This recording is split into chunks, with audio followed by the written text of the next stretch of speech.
أشرقت نفسي بنور من فؤادي حينما رددت يا رب العباد. Bismillahirrahmanirrahim. Assalamualaikum warahmatullahi wabarakatuh. Pemirsa yang dirahmati oleh Allah, kali ini kita akan bersama-sama berbicara tentang al-adab faqal ilm, bahwa adab itu kedudukannya lebih tinggi daripada ilmu.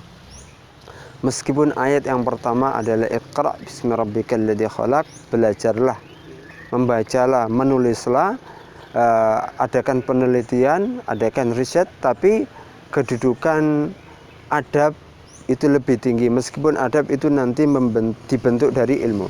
Sebagai contoh,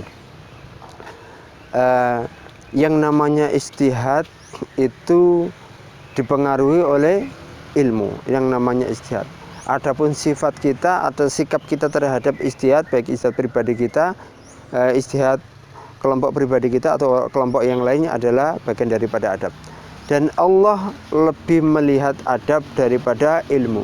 Adab itu berupa ketaatan seorang hamba, adab itu berupa ketakwaan seorang hamba. Sehingga seandainya Allah itu hanya melihat ilmu pengetahuan seseorang saja, maka niscaya iblis itu lebih masuk surga dibanding kita.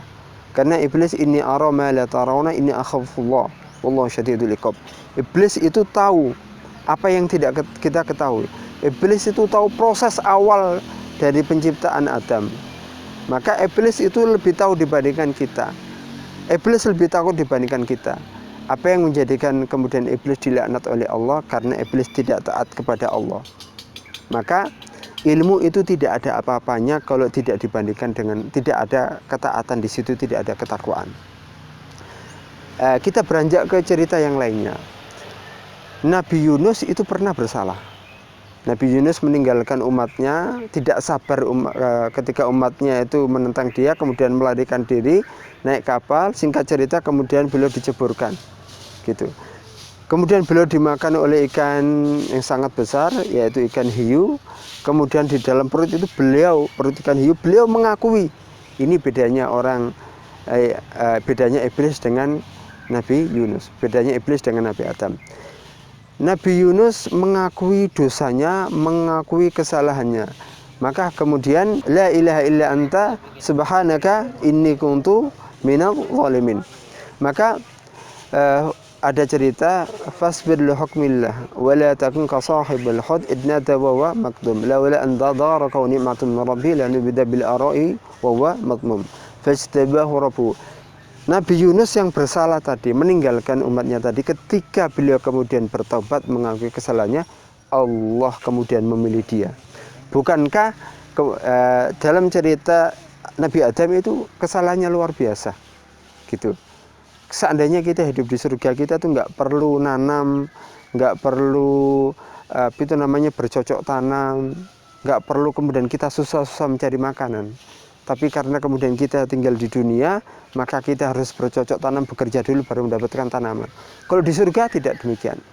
Meskipun dosanya Nabi Adam demikian, innallaha astafa Adam wa Nuh wa ala Ibrahim wa ala Imran. Allah tetap memilih Nabi Adam. Kenapa? Karena Nabi Adam mengakui dosanya. Rabbana zalamna anfusana. Maka perlu kita sebagai seorang hamba Allah itu, adab kita mengakui dosa kita kepada Allah. Haram hukumnya seseorang itu mengakui dosa di hadapan manusia atau mengumbar kesalahan di hadapan manusia, haram hukumnya.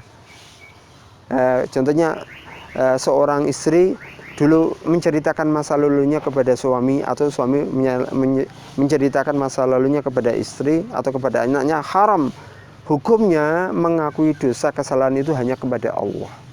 Nggak boleh. Ustadz, ini kan karena sifat jujur kita. Bukan, jujur itu bukan itu. Jadi kalau Allah sudah menutup dosa, maka jangan pernah dibuka-buka itu. Jangan pernah menentang Allah. Kalau Allah sudah nutup, jangan pernah dibuka.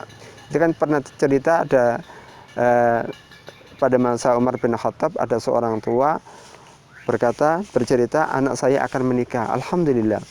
Apa yang jadi masalah? Anak saya dulu itu pernah dirajam, gitu kan? Anak saya itu pernah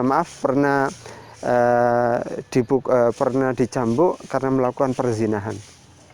Apakah saya harus menceritakan kepada calon istri anak saya? Kemudian Umar marah. Kenapa? Apakah engkau akan membuka aib yang sudah ditutup oleh Allah? Maka jangan pernah ceritakan kesalahan, dosa kepada orang lain, ceritakan kepada Allah. Karena kalau menceritakan kesalahan kepada orang lain itu nggak ada manfaatnya. Tapi ceritakan kepada Allah, itulah adalah bagian daripada adab kita kepada Allah. Jadi Allah itu lebih menghargai adab daripada ilmu. Ilmu tidak ada adabnya, maka bagi Allah tidak ada apa-apanya. Maka ayo bersama-sama kita memperbaiki adab kita kepada Allah dan adab kita kepada sesama. Assalamualaikum warahmatullahi wabarakatuh. أشرقت نفسي بنور من فؤاد